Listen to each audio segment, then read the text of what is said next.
ශ්‍රද්ධා සම්පන්න කාරුණික පින්තුනි, ලෝතර සම්මා සම්බුදුරජාණන් වහන්සේගේ ශාසන ධර්මයේ තුල අපිට ලෞකික ලෝකෝත්තර වශයෙන් උභයාර්ථයම සිද්ධ කරගන්නට පුළුවන්කම තිබෙනවා. වෙන කිසිදු කාලයක සිදු කරගත නොහැකි උත්තරීතර මහා බල සම්පන්න කුසල ධර්මයන් අපිට සිද්ධ කරගන්නට පුළුවන්කම ලැබෙන්නෙම බුද්ධෝත්පාද කාලයක. බුද්ධෝත්පාද කාලයක සිදු කරගන්නට ලැබෙන දුලබ ඌත් ඊටමත් මහානීය ඌත් වටිනා කුසලයක් තමයි ඒ වස්සාන සමයක් තුල කාටත් කරගන්නට ලැබෙන්නේ. වස්සාන සමය අවසානයේදී එහි අග්‍රඵලය ලෙස ඒ කටිනයක් සිද්ධ කරන්නට පුළුවන්කම ලැබෙන්නේත්. ඉතින් මුළු වස්සාන කාල පරිච්ඡේදයක්ම බොහෝ අපේ බෞද්ධ පින්නතුන් තමන්ගේ ජීවිතය කුසල ධර්මයන්ගෙන් සුපෝෂණය කරගනු ලබනවා. තමන්ගේ ජීවිතය වෙන කාලවකවානු වලට වඩා ධර්මානුකූලව හැඩගස්වා ගන්නට බොහෝ දෙනෙක් උත්සාහවත් වෙනවා. එහි එක් අවස්ථාවක් සනිටුහන් කරමින් තමයි කවුරුත් අද දවසේදී මේ ධර්මදේශනාව ශ්‍රවණය කරගන්නට මේ අවස්ථාවට සහසම්බන්ධ වන්නේ. පින්තුනි, බුදුරජාණන් වහන්සේ දේශනා කළ ධර්මය පියවින්ම ගැඹුරුයි. එය ගම්බීරාව භාසයි ස්වභාවයෙන් ගැඹුරු ධර්මයක්. ඒ නිසාමයි පඤ්ඤාවන්තසායන් ධම්මෝ කියලා පෙන්වුවේ. මේ ධර්මය ප්‍රඥාවන්තයින් සඳහා පවතින ධර්මයක් හැටියට. ඒ ප්‍රඥාවන්තයින් සඳහා පවතින ධර්මයේ නම් අප එය තේරුම් ගත යුත්තේ, අවබෝධ කරගත යුතු වන්නේ ප්‍රඥාවෙන්මයි. ප්‍රඥාවෙන් අවබෝධ කරගනු ලබන ඒ ධර්මය තුලින් අපිට නිවීම, සැනසීම ලබන්නට පුළුවන්කම තිබෙනවා. එය මේ ජීවිතයේදීම සියලු දුක කෙලවර කිරීම ලෙසත්, මතු අනාගත සංසාර ප්‍රවෘත්තිය නතර කිරීම ලෙසත් අපිට ලබන්නට පුළුවන්කම තිබෙනවා. මේ ශාසනයේ කතා කරන ආවසානික ප්‍රතිඵලය අපට සාන්දෘෂ්ටිකවම ලබන්නට පුළුවන්. ඒ කියන්නේ මේ ජීවිතය තුළම අපිට එහි ප්‍රතිඵලය ලබන්නට පුළුවන්කම තිබෙනවා.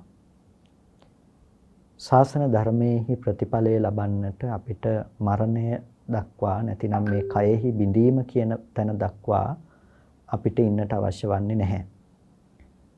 ඒ නිවීම ලබන්නට, ඒ මිදීම ලබන්නට මේ ජීවත් වෙනවා කියන තැනදීම පුළුවන්කම තිබෙනවා.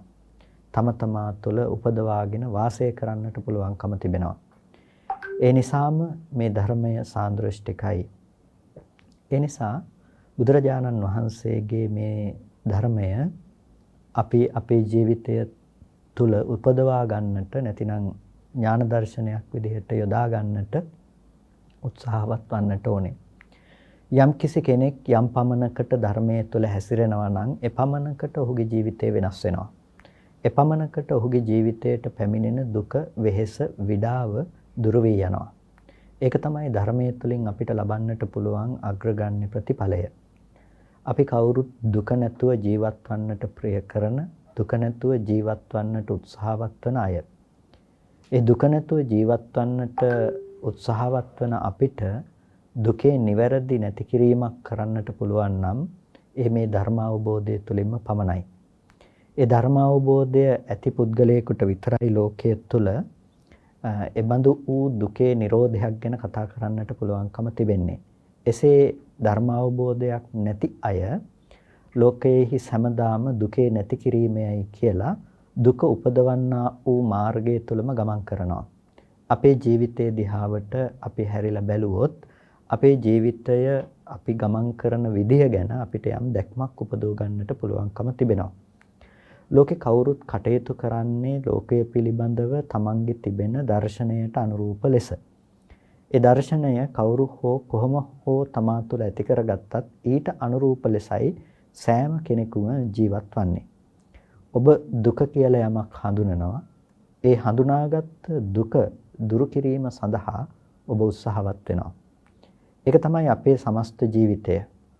අපි කොහොමද දුක දුරු කරන්නේ? අපි දුක දුරු කරන්නට උත්සාහවත් වන්නේ අපි හැම වෙලාවකදීම දුකේ පැවැත්ම බාහිරින් දකින නිසා, ඒ බාහිරින් එන දුක බාහිරය තුලම නතර කරන්නට අපි උත්සාහවත් වෙනවා. මේක තමයි අපි හැමදාම උත්සාහවත් වන දේ. ඒ කියන්නේ තම වශයෙහි පැවැත්විය නොහැකි ධර්මයෝ තම වශයෙහි පවත්වන්නට උත්සාහවත් වෙනවා. කිසිදු කලක තමා සන්තක කරගත නොහැකි ධර්මයෝ කෙසේ හෝ තමා සන්තක කරගන්නවා යයි ලෝක පුද්ගලයෝ උත්සාහවත් වෙනවා. ඒ නිසා මේ ආකාරයට ලෝකේ හැමෝගෙම ක්‍රියාත්මක වීම අපිට දකින්න පුළුවන්කම තිබෙන්නේ ඒ පුද්ගලයන් විසින් ඇති කරගත්ත දර්ශනයට අනුරූප ලෙසයි.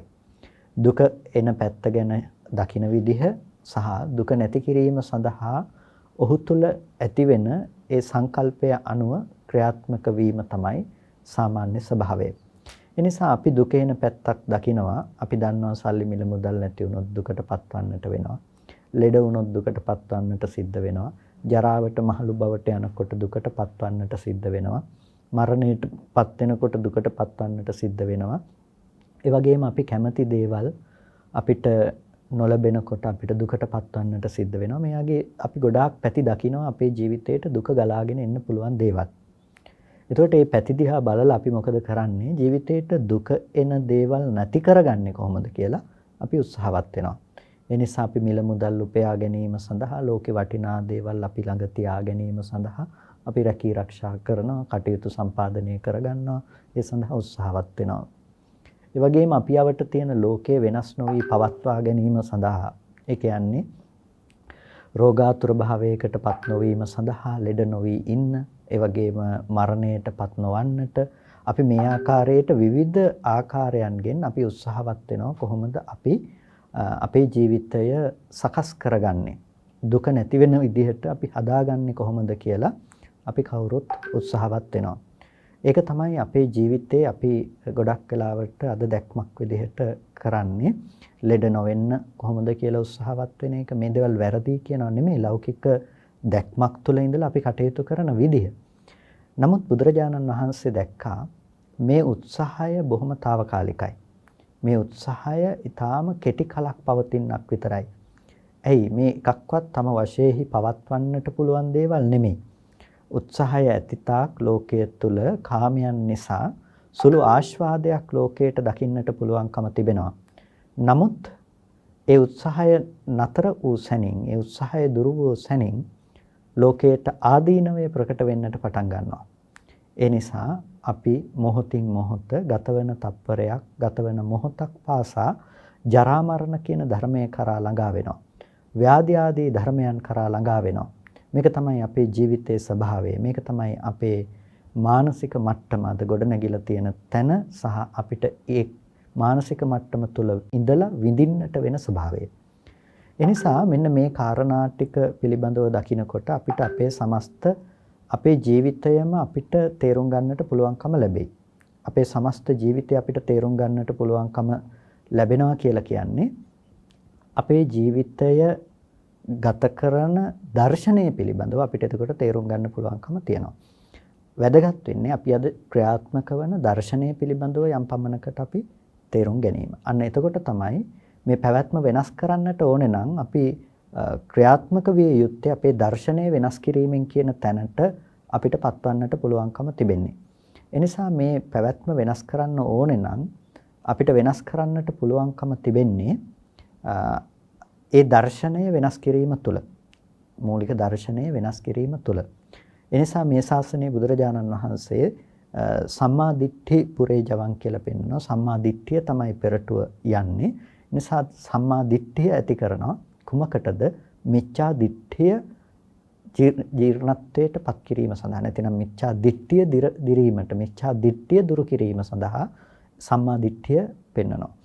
එතකොට ලෞකික වශයෙන්ුත් ලෝකෝත්තර වශයෙන්ුත් බුදුරජාණන් වහන්සේ ඒ සම්මා දිට්ඨිය ලෝකයට දේශනා කරනවා. මේ සම්මා දිට්ඨිය සහ එහි අවසානික ප්‍රතිඵලය පිළිබඳව අපි කතා කරනකොට ඊටාම වටිනා සූත්‍ර දේශනාවක් අපිට දකින්න පුළුවන්කම තිබෙනවා. සුත්ත නිපාතේ අට්ඨක වග්ගයේහි දකින්නට ලැබෙන ඒ පුරා භේද සූත්‍ර දේශනාව.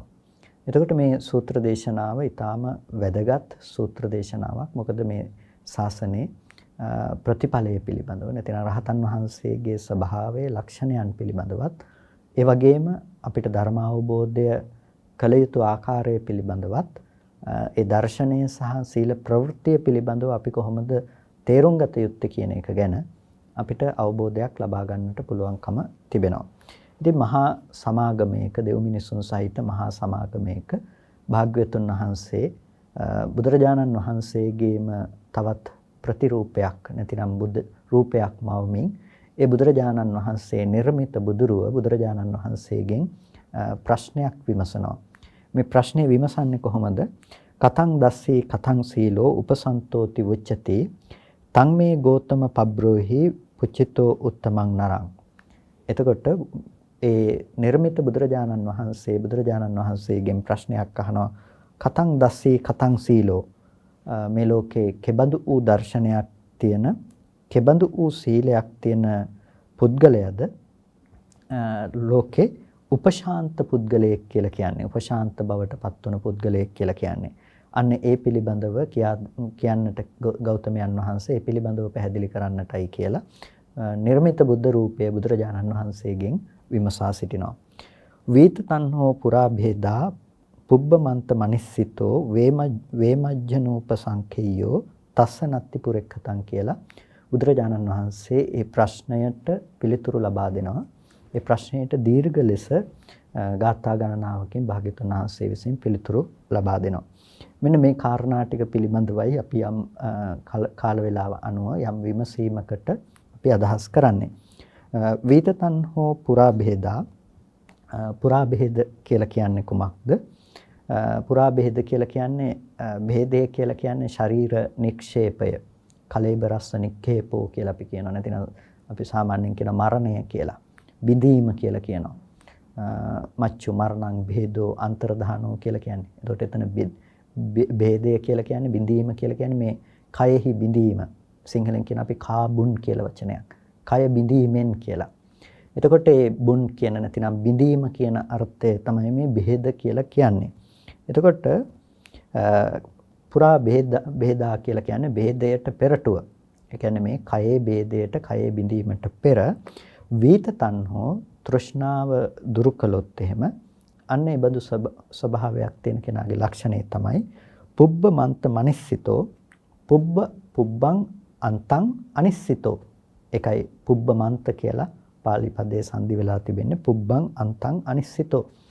පුබ්බමන්ත මනිස්සිතෝ කියලා එනවා. එතකොට මේ පුබ්බමන්ත මනිස්සිතෝ කියලා කියන්නේ පූර්වාන්තය පිළිබඳව නිස්ෘත කරගන්න නැතිනම්.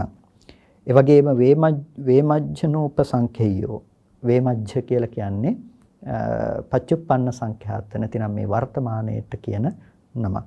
එතකොට වර්තමානයේ පිළිබඳව තස්ස නත්ති පුරෙක්ඛතං, පුරෙක්ඛත භාවයක් නැහැ. පුරෙක්ඛත කියලා කියනවා විශේෂයෙන්ම තෘෂ්ණා පුරෙක්ඛත භාවය සහ දිට්ඨි පුරෙක්ඛත භාවය කියලා. ඒකට තෘෂ්ණා දෘෂ්ටි වශයෙන් අභිමුඛ කොට ගන්නා ලද බව. නැතිනම් තෘෂ්ණා දෘෂ්ටි වශයෙන් පෙරටු කර ගන්නා බව තමයි මේ පුරෙක්ඛත කියලා කියන්නේ. එතකොට වර්තමානයේ තුල තෘෂ්ණා දෘෂ්ටි වශයෙන් ඇසුරු කිරීමක් නැත්නම්. එතකොට මෙන්න මේ කාරණාව පිළිබඳව අපි විමසා බැලුවොත් අපිට විශාල අර්ථයක් මතු කර ගන්නට පුළුවන්කම තිබෙනවා. එතකොට පුරා භේදා කියලා කියනවා මේ කය බිඳීමට පෙරටුව. ඒ කියන්නේ යම් කිසි කෙනෙකුට මේ මරණයට පෙරම, මරණයට පත්වන්නට කලින් අපි කිව්වා මේ ශාසනයේ අග්‍රතම ඵලය ලබන්නට පුළුවන්කම තියෙන මේ ජීවත් වෙනකොට කියලා. නැතිනම් මේ මරණය කරා භේදයට කලින් මේ කයෙහි බිඳීමට පෙර තමයි මේ ශාසනය ලබන්නට පුළුවන් අග්‍රතම ඵලය අපිට ලබන්න පුළුවන්කම තියෙන්නේ. එතකොට මේ පුරා භේද භාවය නැතිනම් මේ සියල්ලම අපිට කය බිඳීමට කලින් ලබන්නට පුළුවන් දේවල්. මොකද්ද? පුබ්බමන්ත මනිස්සිතෝ, පූර්වාන්තයේ පිළිබඳව අනිස්ෘතව වාසය කරන්නට පුළුවන්. පූර්වාන්තයේ පිළිබඳව අනිස්ෘතව වාසය කරන්න. එතකොට මොකද්ද පූර්වාන්තය කියලා කියන්නේ? පූර්වාන්තය කියලා කියන්නේ අතීත වූ යම් ආත්ම භාව හා ස්කන්ධ සංඛ්‍යාත යමක් තිබෙනවා නම් ඒ ධර්මයට කියනවා පූර්වාන්තය කියලා. ආත්ම භාව සහ ස්කන්ධ සංඛ්‍යාත යමක් තිබෙනවා නම් ඒකට කියනවා පූර්වාන්තය කියලා. එතකොට දැන් වෙසෙසින් අපේ සිත පූර්වාන්තය තමයි ඇසුරු කරන්නේ. ඒ කියන්නේ වැඩිපුරම පූර්වාන්තය ඇසුරු කරනවා. දැන් අපි සාමාන්‍ය ව්‍යවහාරයේ නැතිනම් සාමාන්‍ය විදිහට කතා කළොත් එහෙම අපේ හිත වැඩිපුරම යන්නේ කොහෙටද? අතීතයට. අතීතයේ දැකපු දේවල්, අතීතයේ අහපු දේවල්, අතීතයේ විඳපු දේවල්, අතීතයේ අපි දැනගත්ත දේවල් දැන් අපිට කල්පනා කරන්න තියෙන්නේ මොනවද? අපිට කල්පනා කරන්න තියෙන්නේ ඒ දැකපු, අහපු, විඳපු, දැනගත්ත දේවල් ගැන තමයි අපිට කොච්චර වුණත් කල්පනා කරන්නට පුළුවන්කම තියෙන්නේ. එතකොට අපි අනාගතය පිළිබඳව බලාපොරොත්තු වෙනවා. ඒ බලාපොරොත්තු වෙන්නේ මොනවද? අපි බලාපොරොත්තු වෙන්නේ අතීතයේ ඉඳලා යමක් පිළිබඳව අපි අහලා තියෙනවා නම්, අපි හොඳයි කියලා ලෝකේ සම්මත යමක් පිළිබඳව අහලා තියෙනවා නම්, අපි ඒ දේ අනාගතයට අපි ලබන්නේ කොහොමද කියලා අපි ප්‍රාර්ථනා ඇති කරගන්නවා. අතීතයේ යමක් අපි දැකලා තියෙනවා නම්, දැකපු දේවල් ලබන්නේ කොහොමද කියලා අපි ප්‍රාර්ථනා ඇති කරගන්නවා. විඳලා තියෙන දේවල් කොහොමද කියලා අපි අනාගතයට ඒ දේවල් පිළිබඳව කැමති වෙනවා. එහෙම නැත්නම් අපි දැකපු අහපු විඳපු දේවල් ගැන අනාගතයට එහෙම නොවෙනවා නම් හොඳයි කියලා අපි ඒ දේවල් ගැන නැති ප්‍රාර්ථනාවක් නැති කරගන්නවා. ඊට පස්සේ අපි දැනගත්තා නම් අතීතයේ දැනගත්ත දේවල් කොහොමද विद्यमान කරගන්නේ කියලා අපි උත්සාහවත් වෙනවා. මේක තමයි අපේ සාමාන්‍ය ජීවිත රටාව. එතකොට මේක වැඩිපුරම ඇසුරු කරන්නේ මොන පැත්තද? පුබ්බන්ත නිස්ෘත භාවයක් තියෙනවා. පුබ්බන්ත නිස්ෘත භාවයක්. ඒ කියන්නේ පූර්වාන්තය ඇසුරු කරගත් බවක් තියෙනවා. ඒ කියන්නේ අතීතය පිළිබඳව අපි නැවත නැවත සිහිපත් කිරීම වශයෙන් අපි අතීතය තුළ සැරිසරනවා.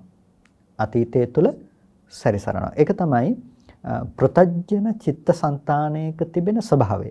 පුහුදුන් චිත්තසංතානයක තියෙන ස්වභාවය තමයි අතීතය තුළ වැඩිපුර සැරිසරන ස්වභාවය. හරියට මේ හරකෙක් දවස් 30ෙම ගොඩක් තැන්වල ගිහිල්ලා ඒ තැන්වල වැවුණු තනකොළ කාලා ඇවිල්ලා රාත්‍රී කාලයේ පුරාවටම එක තැනක ඉඳගෙන අර දේවල් වමාරමින් නැවත අනුභව කිරීම කරනවා. අර කාපු දේවල් වමාරමින් නැවත අනුභව කරනවා. එතකොට අන්න ඒ වගේ තමයි මේ සිතෙහි ස්වභාවය. සිතෙහි ස්වභාවය තමයි අර යම් නිමිති අනුනිමිති වශයෙන් ලෝකයේ තුල යමක් ඇසුරු කළා නම් ඒ ඇසුරු කළ ධර්මයන් නැවත නැවත අරමුණු කරමින් ඒ ධර්මයන් නැවත නැවත ඇසුරු කිරීම තමයි සිතෙහි පවත්නා ස්වභාවය. එතකොට ඒ පූර්වාන්තයේ අනුව ගිහිල්ලා ඒ පූර්වාන්තයේ අනුව කල්පනා කරන බව සිතෙහි සාමාන්‍ය ස්වභාවය බවට පත් වෙලා තියෙනවා. අතීතයේ තිබුණු වර්ණ, ගන්ධ, රස මේ ආදී දේවල් පිළිබඳව හිතනකම.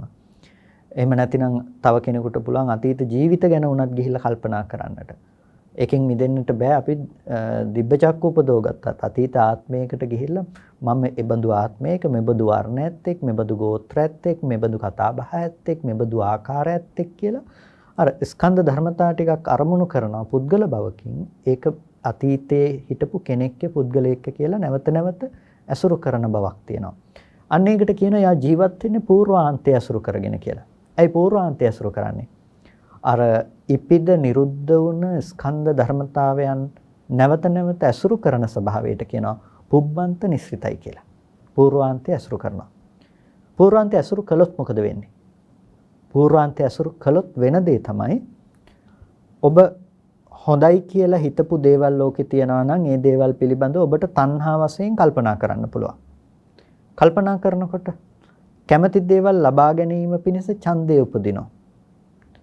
එතකොට ඒ ඡන්දේ ඉපදුනා නම් ඔබ ඒ දේවල් සඳහා පරේෂණයන් කරනවා. එතකොට මෙන්න මේ විදිහට අපිට තණ්හා මූලික ධර්මයන්ට අපි හසු වෙනවා. එතකොට මේ දේවල් ලැබුණොත් සතුට වෙනවා, නොලැබුණොත් දුකටපත් වෙනවා. ලැබීම තුලත් ලැබුණු වස්තුන් පැවැත්මට අපිට දුක් විඳින්නට සිද්ධ වෙනවා. ඒ වගේම ඒ වස්තුන් එක්ක නැති වෙලා යනවා, නැත්නම් වස්තුව තියනවා කියලා හිතාගෙන ඉන්නකොට අපිට මැරලා යන්න වෙනවා. ඔය කොහෙන් හරි තැනකින් අපි අතහැරෙන තැනකට අනිවාර්යයෙන්මපත් වෙනවම තමයි. ඒ කියන්නේ මේක දුකකින් කොයි වෙලේ හරි අතහැරෙන දුකකින්මයි කෙලවර වෙන්නේ. ඒ දුකකින් කෙලවර වෙන ලෝකෙට ආර්යෝ නුවණැත්තෝ කවදාවත් සැපයක් කියලා කියන්නේ නැහැ. මොකද ඒක කොයි මොහොතක හෝ ඒ දුකටපත් වීම කියන දේ ස්වභාවයෙන්ම සිද්ධ වෙන නිසා. එතකොට පින්නතුනි අපිට දකින්න පුළුවන්කම තියෙනවා මේ පූර්වාන්තයේ අසුරු කිරීම නිසා අපිට අනාගතයට ඇතිවන මුලා බව සහ වර්තමානයේ තුලද ඇතිවන මුලා බවට හේතුවක් බවට පත් වෙනවා. එනිසා මේ පූර්වාන්තයේ අසුරු කරන කම අපි නැති කරන්නට ඕනේ. ඒකයි පුබ්බං අන්තං අනිස්සිතෝ කියලා කිව්වේ. මේ ශාසනයේ නිවන් දකින්න දර්ශනයකින් හිබි කෙනාගේ ස්වභාවය තමයි එයා පූර්වාන්තයේ අසුරු කරන්න යන්නේ නැහැ. පූර්වාන්තයේ අසුරු කරන්න යන්නේ නැහැ. ඒ කියන්නේ අතීත අන්තය අනුව අසුරු කරන්නට යන්නේ නැහැ. අතීතය අනුව හැසිරෙන්නේ නැති වෙනකොට අතීතයේ හිස් නම් එයාට අනාගතයක් ඒ අනුරූපීව පනවන්නට පුළුවන් කමක් නැත්තේ නැහැ. ඒකයි පූර්වාන්තයේහි අනිශ්චිත බවක් කියලා කිව්වේ. එතකොට වේමජ්ජ කියලා කියනවා මධ්‍ය නැතිනම් මේ පච්චුප්පන්න සංඛ්‍යාත වර්තමානයේට තමයි මේ වේමජ්ජ භාවය කියලා කියන්නේ. එතකොට මේ යම් වර්තමානයක් තියෙනවා නම් එතකොට ඒ වර්තමාන සංඛ්‍යාත ඒ ධර්මයන්ගේ ඒකේනා නුවණ පවත්වනවා. එතකොට ඒ වර්තමානයයි කියනකොට යම් වර්තමාන ධර්මයක් තිබෙනවා නම් වර්තමානයේහි හටගන්න ස්කන්ධ ධර්මයක් තිබෙනවා නම් ඒ වර්තමානයේ හටගන්න ස්කන්ධ ධර්මයන් පිළිබඳව ඒ කෙනාට නුවණ පවත්වන්නට පුළුවන්කම තියෙනවා. ඒ හටගෙන ඉතුරු නැතුව නැති වෙන ධර්මයක් හැටියට ඒ පිළිබඳව නුවණ පවත්වන්නට පුළුවන්කම තියෙනවා. එතකොට ඒ පුද්ගලයාට අනාගත භවයේ සංඛ්‍යාත තෘෂ්ණා දෘෂ්ටි වශයෙන් ගොඩනැගීමක් සිද්ධ වෙන්නේ නැහැ. අනාගත භව විදිහට තෘෂ්ණා දෘෂ්ටි සංඛ්‍යාත ගොඩනැගීමක් වෙන්නේ නැහැ. පුරෙක්ඛත භාවයක් එන්නේ නැහැ. එතකොට දැන් යම්කිසි කෙනෙක් නිවන් දකිනවා නම් නිවන් දකින කෙනාගේ තියෙන ස්වභාවය මොකද්ද? පූර්වාන්තය නිස්ෘත කරගෙන ජීවත් වන්නේ නැහැ. වර්තමානයේ පිළිබඳව පච්චුප්පන්න ධර්මයේ පිළිබඳව යානුවණින් දකිනවා. ඊට පස්සේ අනාගත ධර්මයේ පිළිබඳව තෘෂ්ණා වශයෙන් ගැනීමක් සහ දෘෂ්ටි වශයෙන් ඇසුරු කිරීමක් ඔහු තුළ දකින්නට පුළුවන් කමක් නැත්තේ නැහැ. ඒ කාරණා පිළිබඳව අපිට තවදුරටත් ගැඹුරින් සාකච්ඡා කරන්නට පුළුවන්කම තියෙනවා. එතකොට ඒ කෙනා හිතේ තියෙන පවත්තන ස්වභාවය තියෙනවා. අක්කෝධනෝ අසන්තාසී අවිකත්ති අකුක්කුච්චෝ. එතකොට ඒ පුද්ගලයා අක්කෝධනෝ ක්‍රෝධ කරන ස්වභාවයෙන් ජීවත් වෙන කෙනෙක් නෙමෙයි. ඒ වගේම ඒ ධර්මයන් නිසා සන්ත්‍රාසයට පත්වන්නේ නැහැ. සන්ත්‍රාසයට පත් වෙනවා කියලා කියන්නේ භීතියට පත් වෙනවා කියන එක. ඒ වගේම ඒ කෙනා තමා පිළිබඳව ඔසවා තබමින් කතා කරන්නෙක් බවට පත්වන්නේ නැහැ.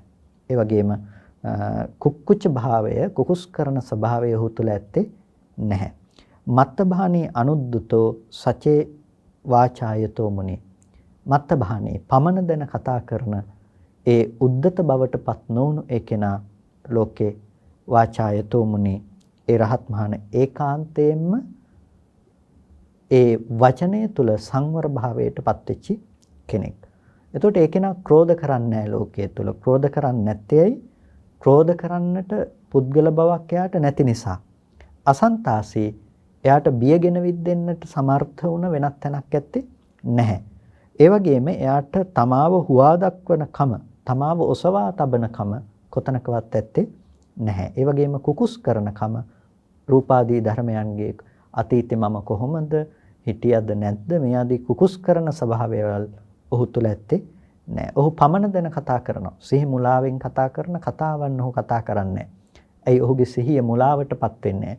සිහි මුලා වෙන්නේ රූප, ශබ්ද, ගන්ධ, රස, ස්පර්ශ කියන මේ ධර්මයන් කෙරෙහි තමයි සිහිය මුලාවටපත් වෙන්නේ.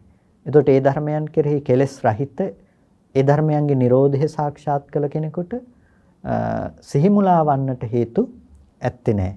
එතකොට වචනය ඒ කෙරෙහි මුලාවට පත්වන්නේ. ඒ නිසා කතා කරන්න තියෙන්නේ පමන දැන කතා කිරීමක්. ඒකයි මත්ත බහානී කියලා කිව්වේ. එතකොට අනුද්දතෝ උඩඟු කෙනෙක් බවට කවදාවත් නිවන් දකින්න පුද්ගලයා පත්වන්නේ නැහැ. එතකොට ඒ කෙනා වාචායතෝ මුනි ඒ කෙනා වාග්ද්වාරයෙන් සංවර වෙච්ච කෙනෙක් බවට පත් වෙනවා. ඒ වගේම නිරාසත්ති අනාගතේ අතීතං නානුසෝචති විවේක දස්සී පස්සේසු දිට්ඨි සුචනනීයති. ස්වභාවය තමයි නිරාසත්ති අනාගතේ. අනාගතේ පිළිබඳව નિરાශක්තයි. අනාගතේ පිළිබඳව තෘෂ්ණා රහිතයි. ආශක්ත කියලා කියන්නේ තෘෂ්ණාවෙන් ඇලෙන ස්වභාවයට. නිරාසක්තිය කියලා කියන්නේ නිරාශක්ත ස්වභාවය. තෘෂ්ණාවෙන් ආශක්ත භාවයකට පත්වන්නේ නැහැ. එතකොට අනාගතයේ පිළිබඳව ආශක්ත භාවයක් නැහැ. අතීතං නානුසෝචෙන්ති, අතීතයේ පිළිබඳව ශෝක කරන බවක් ඒ පුද්ගලයා පිළිබඳව ඇත්තේ නැහැ. විවේක දස්සී පස්සේසු, ස්පර්ශයන් පිළිබඳව විවේක දර්ශිත බවක් ඔහු තුල තියෙනවා. දිට්ඨි සුචනනීයති, දෘෂ්ටීන් කෙරෙහි ඔහු පමුණවන්නේ නැහැ. මේක ඊටාම වැදගත්. මේ තුල අපිට බොහෝ පැතිකඩවල් කතා කරන්නට පුළුවන්කම තියෙනවා.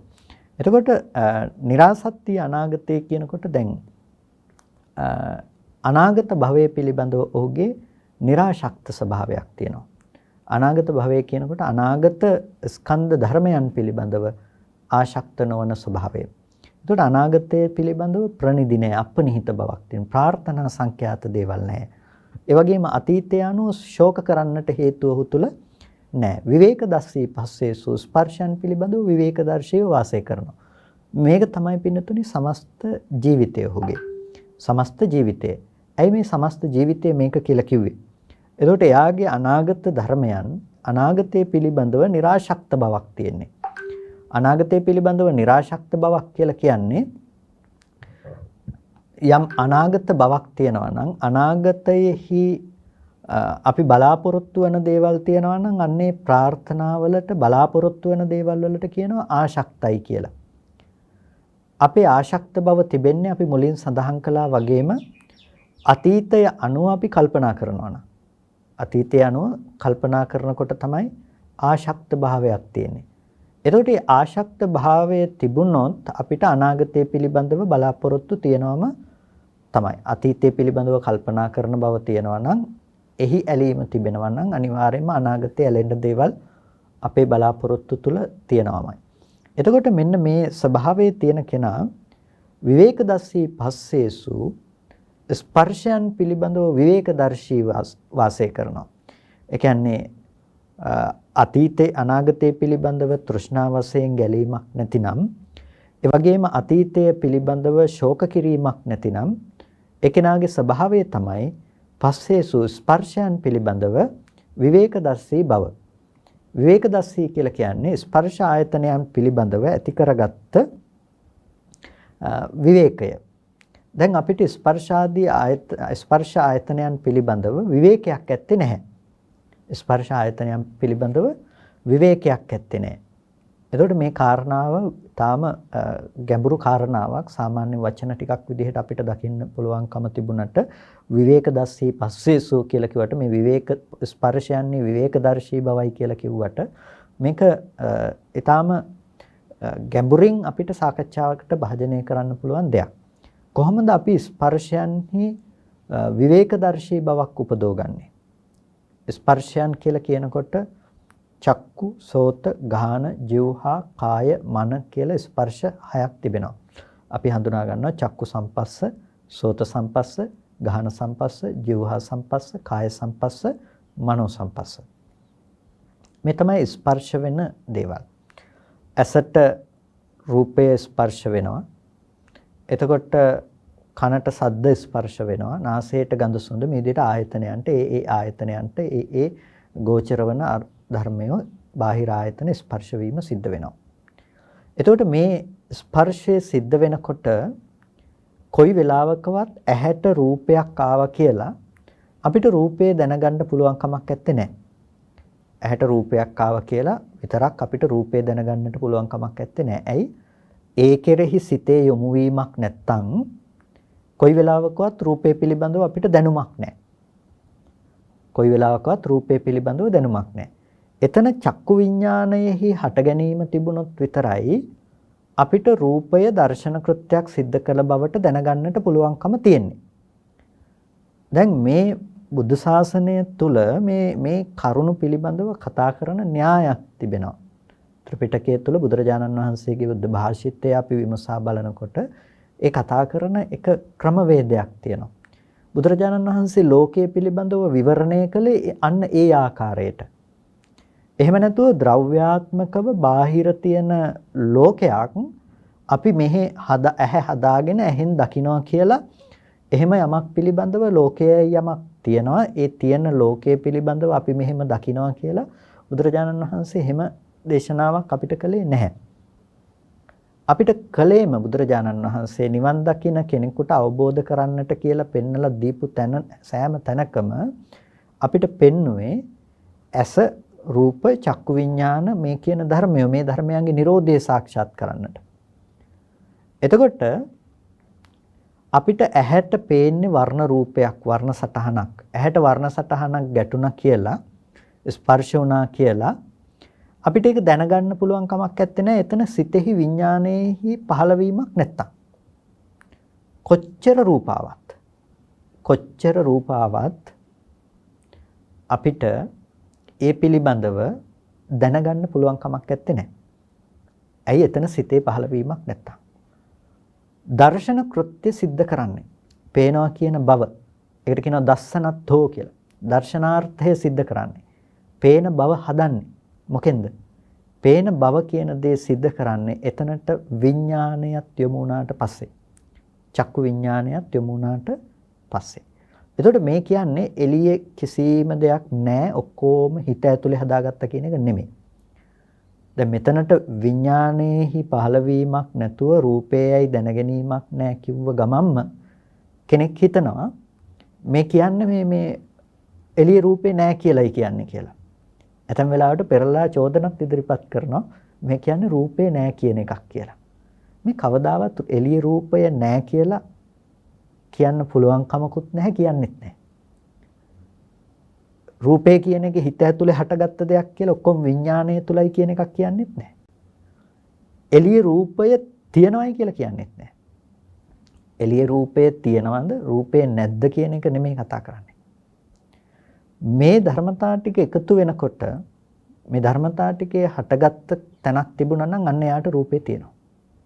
රූපේ තියෙනවා කියලා කිව්වේ එයාට රූපයයි පනවන්න පුළුවන්. දැන් ඇහැට වර්ණ රූපයක් ගැටුණා. එතන චක්කු විඥාණය හටගත්තා. චක්කු විඥාණය හටගත්තට පස්සේ චක්කු විඥාණයෙන් විඤ්ඤයයි රූපය. ඒකෙන් දැනගන්න පුළුවන්කම තිබෙනවා ඒ රූපේ පිළිබඳව. එතකොට මේ රූපේ පිළිබඳව දැනගන්නවා.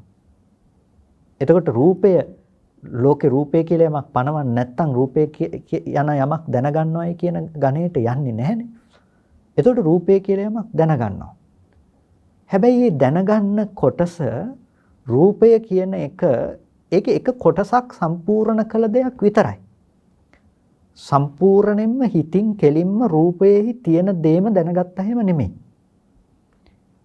බාහිර රූපය දැනගන්නවා කියලා කියන්නේ එළියේ තියෙන රූපය එලෙසටම හිතින් දැනගත්ත හැම නෙමෙයි. එහෙම දැනගන්න පුළුවන් කමක් නැත්තේ නෑ. එහෙම දකින්න පුළුවන් කමක් නැත්තේ නෑ.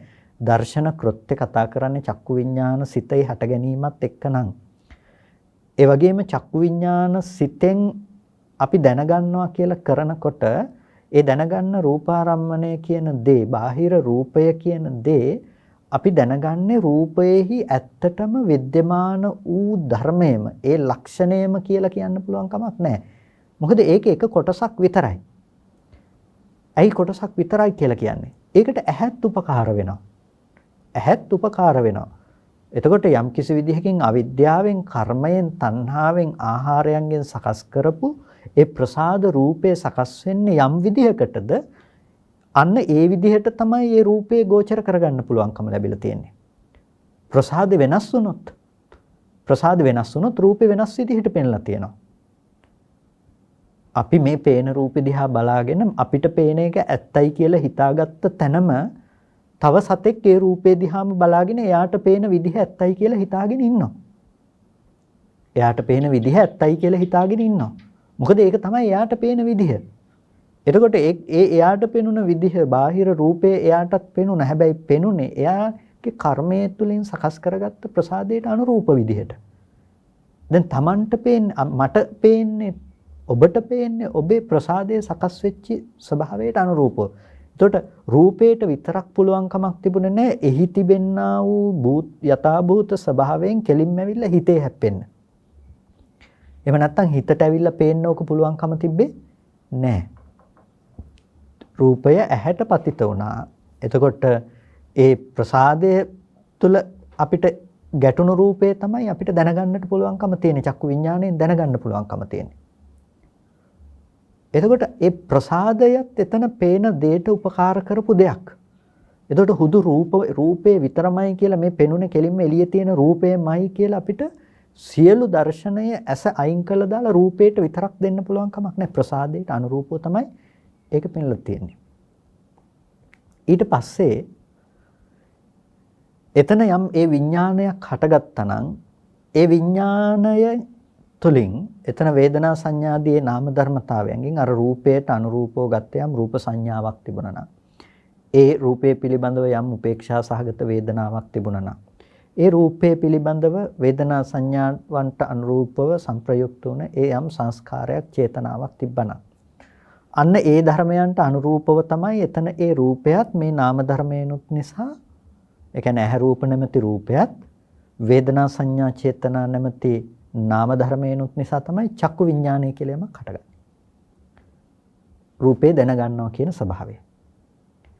එතකොට මේ නාම රූප ධර්මයන් නිසා මේ චක්කු විඥානයේ නැමැති මේ විඥානයේ පැනවීම සිද්ධ කරනවා.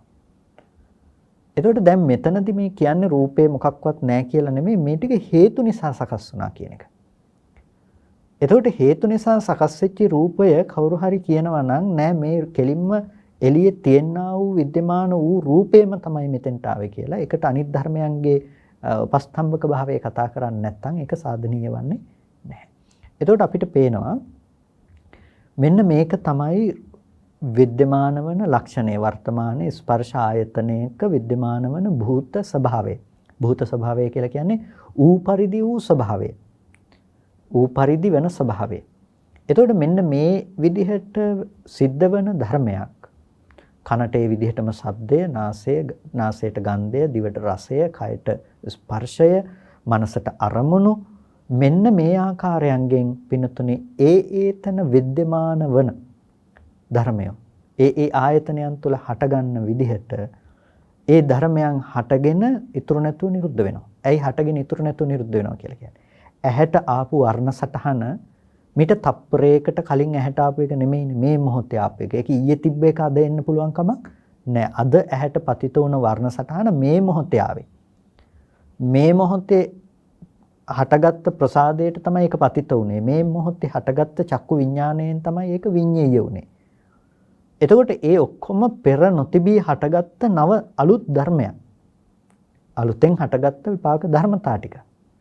එතකොට ඒ ධර්මතා ටික තියෙන තැනක අපි මනසින් හිතලා වෙනමම දැනගන්නවා විතර්කණය කළා අපි ප්‍රපංච සංඛ්‍යාත සංඥාවන්ගෙන් හැසිරෙනවා අම්මා තාත්තා ගෙවල් දොරවල් ආදී ලෙස අපි පුද්ගල බව උපදෝගෙන වාසය කරනවා. ඒ මොන වගේද? ආශ්‍රවයන් මගින් උපාදානයන් මගින් අර ධර්මතා ටික ඇසුරු කරන නිසා. අර ධර්මතා ටික ඇසුරු කරන නිසා. එතකොට දැන් අපි මේ දේවල් පිළිබඳව දැනගන්නේ මොකද්ද? අතීත අන්තයත් ඇසුරු කරමින් තමයි අපි දැනගන්නේ. අතීත අන්තය ඇසුරු කරමින් තමයි අපි දැනගන්නේ. ඒකයි වර්තමාන උන මේ ධර්මයන් පිළිබඳව අවබෝධයක් කෙනෙකුට තිබෙන්නේ නැත්නම් වර්තමාන උන මේ ධර්මයන් පිළිබඳව ස්පර්ශ ආයතනයන් පිළිබඳව විවේකදර්ශී බවක් තිබෙන්නේ නැත්නම් ඒකේන අනිවාර්යයෙන්ම ආශ්‍රවයන්ගෙන් උපාදානයන්ගෙන් මේ ධර්මය අසුරු කරනවම තමයි. ස්පර්ශ ආයතන ටිකේ ස්වභාවය තමයි අපි ඔය කතා කරපු විදිහටම හටගෙන හේතු නිසා හටගෙන හේතු නැති වෙනකොට නැති වෙන ස්වභාවය. ඒ තමයි ස්පර්ශ ආයතන හයේ ස්වභාවය.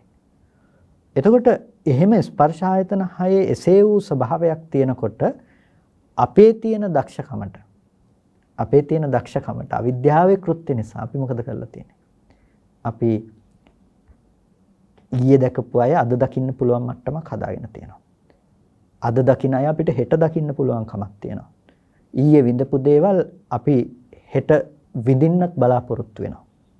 මේ විදිහට අපි ලෝකයේ තුල අපි මේ ප්‍රාර්ථනාවන් ගොඩනගාගෙන අනාගතය පිළිබඳව අපි ආශක්තව වාසය කරනවා.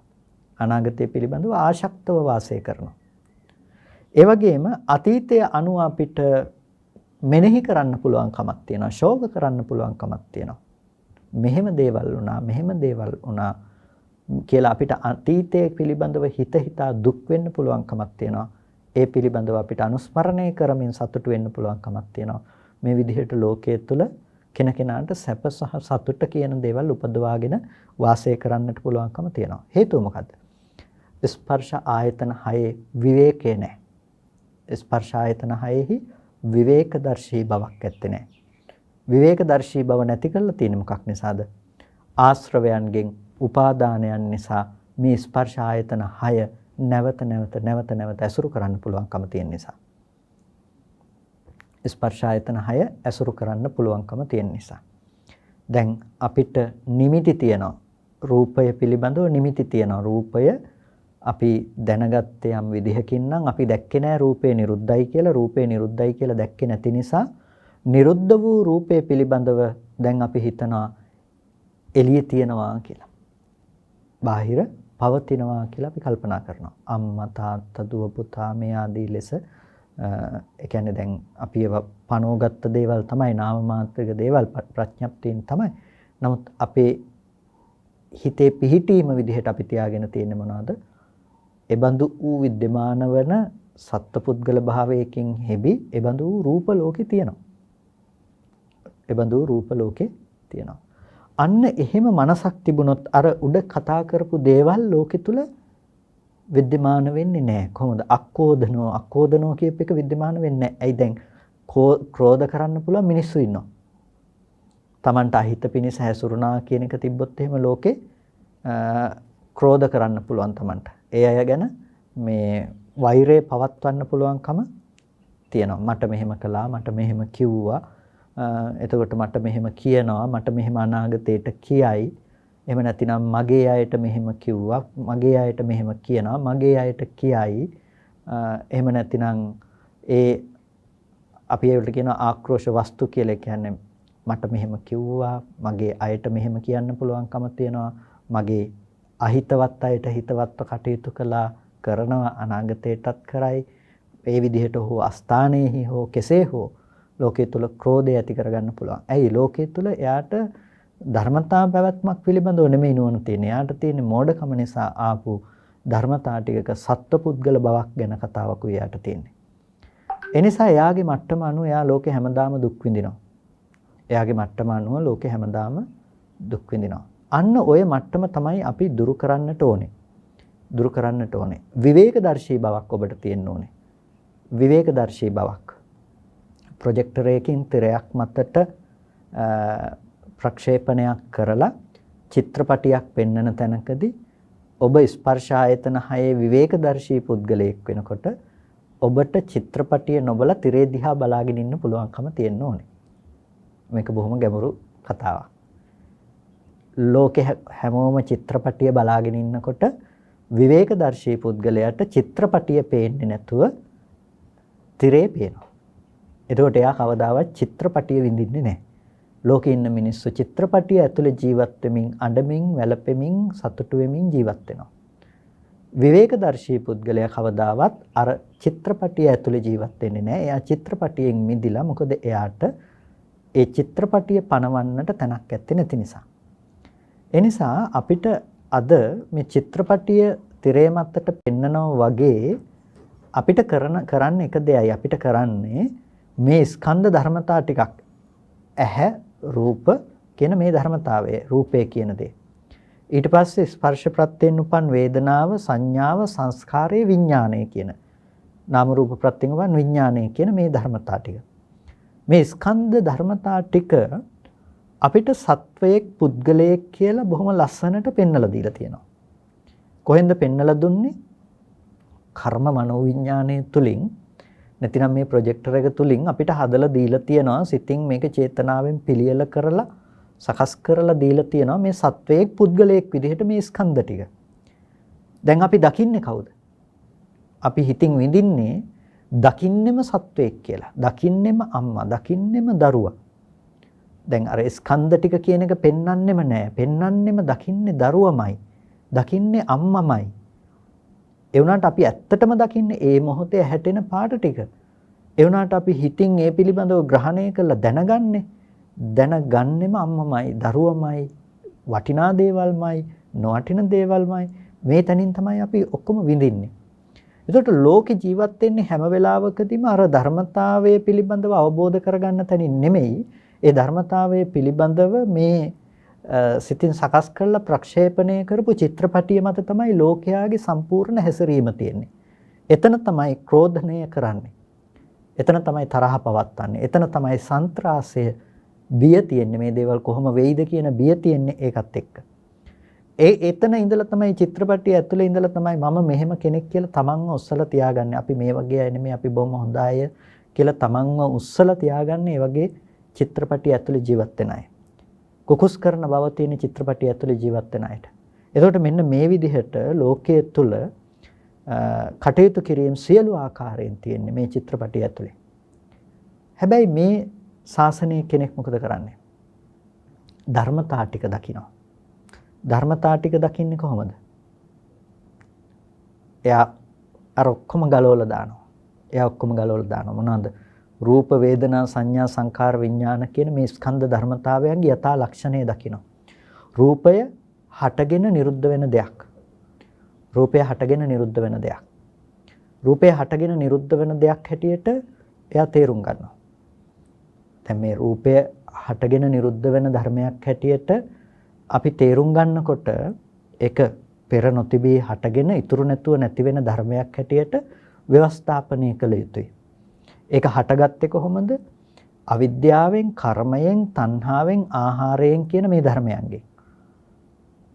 ඇයි චක්කු ප්‍රසාදයේ සකස් වෙන්නේ අවිද්‍යා, කර්ම, තණ්හා, ආහාර කියන හේතු ටික නිසා. ඒ නිසා යම් රූපයක් ඇහැට ගැටෙනවා නම් ඒ රූපය හටගන්නේ මොකක් නිසාද? මේ ප්‍රසාදයට අනුවනේ රූපේ පේනවා කියලා අපි කිව්වේ අවිද්‍යා, කර්ම, තණ්හා, ආහාර කියන මේ ලක්ෂණ ටික නිසා. එතකොට ඒ ධර්මය හටගෙන ඒ ධර්මයේ ඉතුරු නැතුව නිරුද්ධ වෙලා යනවා. ඒක තමයි රූපයේ ස්වභාවය.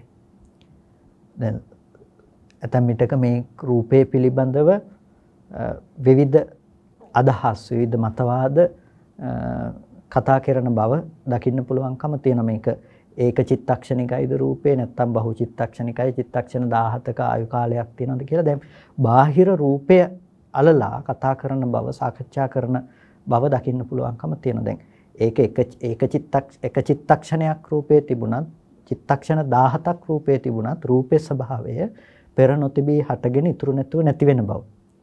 ඒ වගේම බුදුරජාණන් වහන්සේ රූපේ කියන තැන පනවන්නේ, රූපායතනය කියන තැන පනවන්නේ ඇස, රූප, චක්කු විඥාන කියන මේ තුන් දෙනාගේ එකතුව කියන තැන දක්වා. ඒක රූපකාණ්ඩයේ තුලත් ඒ වගේම උදායි ආදී සූත්‍ර දේශනා, බොහෝ සූත්‍ර දේශනාවන් තුල ඒ කාරණාව පිළිබඳව දක්වන අපිට දකින්නට පුළුවන්කම තියෙනවා.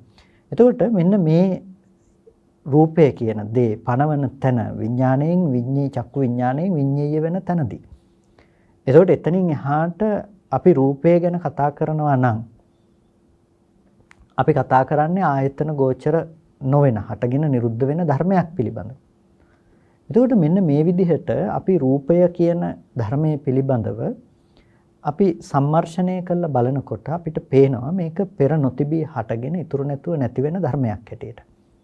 එතකොට රූපේ පෙර නොතිබී හටගෙන ඉතුරු නැතුව නැති වෙන ධර්මයක් නම් ඒ නිසා ඉපදුණු යම් විඥානයක් තියෙනවා නම් ඒ විඥානය නිට්ටය වන්න පුළුවන් කමක් නැත්තේ නෑ. ඒ විඥානයත් හටගෙන ඉතුරු නැතුව නැති වෙන දෙයක්. එතකොට මේ විදිහට මේ රූපය සහ මේ නාම ධර්මයන්ගේ අනිත්‍යතාවය බුදුරජාණන් වහන්සේ දේශනා කළා. මේ ධර්මය හේතු නිසා හටගත්ත බවත් හේතු නැති වෙනකොට නැති වෙනවා කියන ස්වභාවයත් අපිට පෙන්වනවා. එතකොට මෙන්න මේ හටගෙන ඉතුරු නැතුව නැති වෙන ස්වභාවය අවබෝධ කරගත්ත කෙනෙකුට අර පුද්ගල සංඥාවන් දැන් පවත්වන්නට ඉඩ කඩ ඇත්තේ නැහැ. පුද්ගල සංඥාවන් බාහිර රූපාදී ධර්මයන් ඇසුරු කරගෙන මේ පුද්ගල සංඥාව පවත්වන්න ඉඩ නැහැ. ඇයි වර්ණ රූපයේ හැටියට දකිනකොට වර්ණ රූපයේ සත්වයක් කියලා පනවන්න එයාගේ හිත බොළඳ වෙන්නේ නැහැ. වේදනා සංඥා සංස්කාර විඥානයන් හටගෙන නිරුද්ධ වෙන ධර්මය හැටියට දකිනකොට ඒක අම්මද තාත්තද දුවද පුතාද වටිනවද නොවටිනවද කියලා පනවන්නට උත්සාහවත් වෙන්නේ නැහැ. දැන් යමක සූත්‍රයේදී යමක හඳුරනට රහතන් වහන්සේ සම්බන්ධයෙන් ප්‍රශ්නය ඇති වෙනකොට අහන්නේ යමක රූපයේ සත්වයද? රූපේ සත්‍යයද? රූපේ සත්‍ය නෙමෙයි. වේදනාව සත්‍යයද? වේදනාව සත්‍ය නෙමෙයි. සංඥාව සත්‍ය නෙමෙයි. සංස්කාරය එකක් සත්‍ය නෙමෙයි. විඥානය සත්‍ය නෙමෙයි.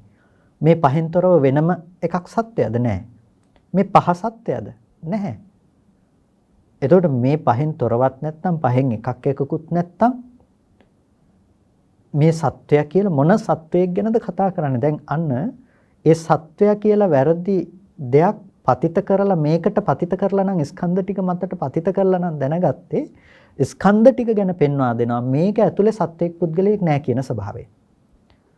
එතකොට ඒක ඇතුලේ සත්වයක් පුද්ගලයෙක් නැහැ කියලා පෙන්වා දෙනකොට එයාට අර සත්පුද්ගල බව පවත්වන්න තැනක් නැහැ. අන්න ඒක ගැන තමයි කිව්වේ ලෝකෙට පේන චිත්‍රපටිය එයාට පේන්නේ නැහැ. මොකද පේන තැන එයා අයින් කරලා තියෙනවා. පේන තැන එයා නැති කරලා දාලා තියෙනවා. එයාට පේන්නේ හටගෙන නිරුද්ධ වෙන ධර්මතා රාශියක් විතරයි. ඒ නිසා ලෝකෙට පේන චිත්‍රපටිය එයා විඳින්නේ නැහැ. එතකොට ඒක තමයි බුදුරජාණන් වහන්සේ අපට දේශනා කළේ මේ විදිහට ස්පර්ශ ආයතනයන්ගේ මේ විදිහේ නුවණින් යම්කිසි කෙනෙක් වාසය කරනවා නම් ඒ පුද්ගලයාට අනාගතය පිළිබඳව තියෙන નિરાශක්ත භාවයක්. ඒ වර්තමානයේ තුල පවතිනවා නම් ඒ ණයම තමයි අනාගතයටත් තියෙන්නේ. අනාගතයේ ඇහැට රූපයක් එනවා නම් ඒක ආත්ම වෙන්න පුළුවන් කමක් නැත්තේ නෑ. වර්තමානයේ ඇහැට පේන රූපය අනාත්ම නම් අනාගතයට රූප පේනවා කියන බවක් තියෙනවා. සියලු රූප අනාත්මයි තමයි. ඒ නිසා අනාගතයට පිළිබඳව එයාට මේ සත්‍යය දකින්න පුළුවන් නම් කියලා වර්තමානයේ සත්වයක්ව හම්බෙන්නේ නැත්නම් ඒ සත්වයා කෙසේ වූවේද කියලා එයාට අනාගතය පිළිබඳව ආශක්ත බවක් නැහැ. ඒ වගේම එයාට අතීතය පිළිබඳව කල්පනා කළත් අතීතය පිළිබඳව කල්පනා කර කර ඉන්න එයාට අතීතේ සත්පුද්ගලය ජීවත් වෙනවා කියලා තැනකට යාවපත් වෙන්නේ නැහැ. ඒ නිසා එයා නානුසෝචන්ති කියලා කියනවා අතීතය අනුව එයාට ශෝක කරන්නට හේතු නැහැ කියන එක. එතකොට අතීතය අනුව ශෝක කිරීමක් එතන දකින්න පුළුවන් කමක් නැත්තේත් නැහැ. එතකොට එයා අතීතෙන් මිදිලා අනාගතෙන් මිදිලා වර්තමානයේ පච්චුප්පන්නේ තුල උපනුපන් ධර්මයන් පිළිබඳව එයා තෘෂ්ණා දෘෂ්ටි වශයෙන් ඇසුරු නොවන ආර්ය දර්ශනයක් තුල ජීවත් වෙනවා. විවේක දස්සී පස්සේසු දිට්ඨි සුචන නියති කියලා දෘෂ්ටීන් විසින් අදිනු ලබන්නේ නැහැ. ඒ දෘෂ්ටි වලට අවශ්‍ය පසුබිම නැහැ. ඒ නිසා දිට්ඨි වශයෙන් යාට රූප, වේදනා, සංඥා, සංඛාර, විඥාන කියන මේ ධර්මයන් දෘෂ්ටි වශයෙන් යාට ඇද තබා ගන්නට පුළුවන් කමක් නැත්තේ නැහැ. එතකොට මෙන්න මේ විදිහට එයා මේ ධර්මයන් පිළිබඳව වාසය කරනකොට පතිලීනෝ එයාට මේ රාගාදී අකුසල ධර්මයන්ගේ හැසිරීමක් දකින්නට පුළුවන් කමක් නැහැ. රාගාදී අකුසලයන්ගෙන් මිදුණු ස්වභාවයක් තමයි විද්‍යමාන වෙන්නේ. අකුහකෝ ඔහු තුළ කුහක භාවය දකින්නට පුළුවන් කමක් නැත්තේ නැහැ. ඒ වගේම අපිහාලු තෘෂ්ණා වශයෙන් ඇසුරු කිරීමක් නැහැ. අමච්චරී මසුරු බවක් එයා තුළ නැහැ. අපගබ්බෝ සල්ප වූ ඒ කියන්නේ අපගබ්බෝ කියලා කියන්නේ ගර්භයක් කියලා කියන්නේ දැන් කාය පාගබ්බ කියලා කියන ප්‍රගල්භ කියන දේවල් වලට කාය පාගබ්බ වාග් පාගබ්බ මනෝ පාගබ්බ කියලා කියන ප්‍රගල්භ. එතකොට මේ ප්‍රගල්භ කියලා කියන්නේ ඒ අවස්තෝචිත ගෞරවාන්විත චර්යාත්මක ලක්ෂණයන්. ඒ කියන්නේ හැසිරෙන ලක්ෂණයක්. ඒ කියන්නේ දැන් අපි ගත්තොත් සංඝයා ඉදිරියේහි ගණයා ඉදිරියේහි වැඩිහිටියන් ඉදිරියේහි බාලයන් විසින් හැසිරෙන ස්වභාවයක් තියෙනවා. වැඩිහිටි භික්ෂුන් වහන්සේ නමක් ඉන්නකොට ඒ වැඩිහිටි භික්ෂුන් වහන්සේට සංඝයා ඉන්නකොට සංඝයා ඉදිරියේ හෝ ඒ භික්ෂුන් වහන්සේ නමක් පාවහන් පැලඳගෙන ඒ විදිහට යනවා කියන එක භික්ෂුන් වහන්සේ නමකකින් වෙන්නේ නැහැ. එතකොට එහෙම කරනවා කියලා කියන්නේ එයා මේ අප්පගබ්බෝ කියන ගුණය එයා තුළ ඇත්තේ නැහැ. එතකොට එයා අර ප්‍රගල්භ වලින් යුක්ත පුද්ගලයෙක්. වැඩිහිටියෙක් එක්ක කතා කරනකොට අත්බැඳ කතා කරන්නේ ඒක ප්‍රගල්භ ලක්ෂණයක් ඇටියට දකිනවා.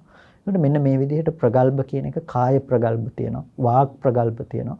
මේ ප්‍රගල්භ කියන එක විවිධාකාරයෙන් තියෙනවා.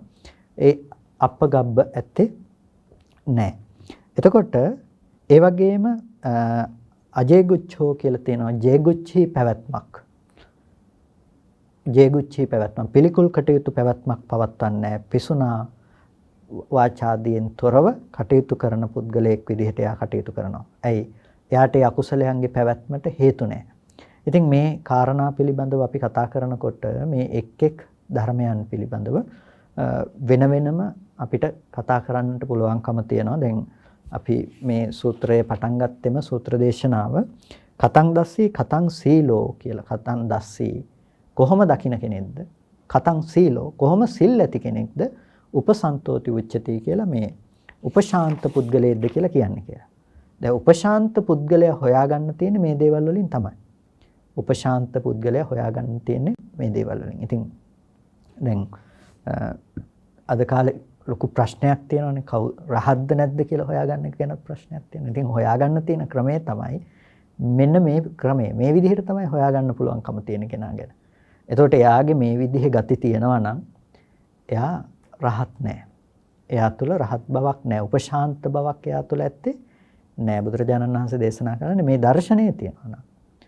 මේ කියන විදිහට එයා තුළ සීලය තියෙනවා නම්. මේ කියන දර්ශනය මේ කියන සීලය තියෙනවා නම් ඒ දර්ශනය ඒ සීලයේ හැබි තැනත්ත තමයි උපශාන්ත පුද්ගලයෙක් කියලා කියන්නේ. ඉතින් මේ අපි කතා කළේ මේකේ ගාථා කීපයක් විතරයි, ගාථා 4ක් විතරයි. තව බොහෝ ප්‍රමාණයක් තියෙනවා. අපිට ලොකු කාලයක් යනවා ඒ ඔක්කොම කතා කරන්නට ගියොත්. නමුත් ඒ ගාථා ටික ඇතුලේ අපිට කතා කරන්නට පුළුවන් ගුණධර්ම පිළිබඳව, සීලේ පැත්ත පිළිබඳව අපිට වපසරිය විශාල වශයෙන් තියෙනවා. නමුත් අපි මෙතනදී දර්ශනීය පැත්තට මූලිකත්වයේ දුන්න වැඩිපුරම ඒ දර්ශනීය පැත්ත තමයි ප්‍රධාන කරගෙන වැඩිපුර සාකච්ඡා කරන්නට උනේ. ඒකට අපිට දකින්න පුළුවන්කම තිබෙනවා මේ බඳු වූ ආකාරයන්ගෙන් ස්පර්ශ ආයතන 6 පිළිබඳව උපේක්ඛකෝ උපේක්ෂා සහිතව හැම කල්හි සතියෙන්ම ජීවත් වෙන කෙනා ලෝකේ කිසිම දෙයක් තමා හා සසඳන්නේ අනුන් හා සසඳන්නේ නැතුව ජීවත් වෙන පුද්ගලයෙක් බවට පත් වෙනවා. ඒ කියන්නේ චලංග සමන්නාගත උපේක්ෂාවෙන් ජීවත් වෙන කෙනෙක් ස්පර්ශ ආයතන 6න්, ඒ කියන්නේ චලංග සමන්නාගත කියන අංග 6කින් යුක්ත ස්පර්ශ ආයතන 6හි विद्यमान වන ඒ උපේක්ෂාවෙන් වාසය කරන කෙනෙකුට ඒ මොන උපේක්ෂාවෙන්ද? රූපාදී ධර්මයන්ගේ උපේක්ෂා සහිත මනසින් වාසය කරන කෙනෙකුට තෘෂ්ණා දෘෂ්ටි වශයෙන් තබා ගන්න නිමිති නැති වෙනකොට ඒ සියල්ලංගෙම මිදිලා ජීවත් වෙන්න පුළුවන්කම තියෙනවා. ඒ පුද්ගලයා තමයි දර්ශනයක් විදිහට උපශාන්ත පුද්ගලයෙක් කියලා කියන්නේ. ඒකට අන්නේ උපශාන්ත භාවයට පත්වන්නට නම් එබඳු දර්ශනයක් අපි තුළ विद्यमान කරගන්නට ඕනේ. අපි තුළ ඇති කරගන්නට ඕනේ. ඒ දර්ශනය අපි තුළ ඇති කරගන්නට නම් අපි යම් තැනක ඉඳලා මේක පටන් ගන්නට ඕනේ. එතකොට අපි ස්පර්ශ ආයතන 6 එකපාරම කෙනෙකුට උදේවැය දකින්නවා කියන තැන අපි කතා කළාට ඒක වචන ටිකක් විතරක් වෙන්නට පුළුවන්. ඒ නිසා අපි ක්‍රමානුකූලව අනුපූර්ව ලෙස එතනට පත්වන්නට අවශ්‍ය විදිහට අපි මාර්ගය දියුණු කරන්න පටන් ගන්නට ඕනේ. පළවෙනිම දේ තමයි සීලය කියන දේ. ඒ තමයි මනා පදනම. ඒ තමයි අපිට මේ කියන්නට තියෙන කය වචන දෙක සංවර කරගන්න තිබෙන සීමාව. ඒ සීලය තුළ අපි පිහිටලා අපේ කය වචන දෙක සංවරව පවත්වා ගන්න ගමන්. දෙවෙනි අවස්ථාව තමයි බාහිර අරමුණු වල ආරම්මණයන්ගේ වික්ඛිත්තගත විසරී ගියපු හිත අපිට යම් මට්ටමකට ඒකාග්‍රගත බවකට පමුණව ගන්නට අවශ්‍යයි. බාහිර අරමුණු පිළිබඳව විසරී ගියපු හිත එකඟ කරගන්නකොට අපිට බාහිර අරමුණු වල විසිරුණු හිත එකඟ කරගන්නකොට අපිට පුළුවන්කම තියෙනවා ඒ කර්මන්නේ වූ හිතින් ඇත්ත ඇති හැටියට දකින්න. ඒ නිසා සමත භාවනාව අපිට උපකාරයි. බාහිර අරමුණු වල විසිරුණු හිත යම් මට්ටමකට එක අරමුණකට පත් කරගන්නට. එතකොට ඒ සඳහා අපිට පූර්ව භාග විදිහට අපිට පුළුවන්කම තියෙනවා අපේ හිත භාවිත කරන්නට මේ සත්පුද්ගලාදී සංඥා මට්ටම ඉක්මවා යන විදිහේ දැක්මක් අනුව සකස් කරගන්න ක්‍රමයකට. ඒකට අපිට පුළුවන් මේ කය පිළිබඳව අපිට තියෙන අද පුද්ගල සංඥාව, ඝන සංඥාව දුරු වෙන විදිහට කෙස් ලොම් නියද සම්මස්නහර ඇට මිදුළු මේ ආදී කොටස් පිළිබඳව මානසිකාරය කරමින් මේ සත්වයක් කියලා තියෙන තැන සත්වයක් නෙමෙයි මේ බඳු ධර්මතා ටිකක ස්වභාවයකුයි තියෙන්නේ. නැත්නම් පඨවි ආපෝ තේජෝ වායෝ කියලා සතර මහා ධාතු අනුව බලමින් වාසය කරන්න. ඒ දේ ඊට පස්සේ පුළුවන් ඒ දේ හොඳට පරිග්‍රහණය කළාම බාහිරයත් එක්ක ආදේශ කරන්නට. යාච මේ අජ්ජත්තිකාච පඨවි ධාතු බාහිරාච පඨවි ධාතු පඨවි ධාතු රේවේ සංයම් ආධ්‍යාත්මික පඨවි ධාතුවක් බාහිර පඨවි ධාතුවක් තියෙනවා නම් පඨවි ධාතු එක සමානයි කියලා මේ දෙක එකට සංසන්දනය කරලා බලමින් එයාට මේ ධර්මයන් පිළිබඳව දකින්න පුළුවන්කම තියෙනවා.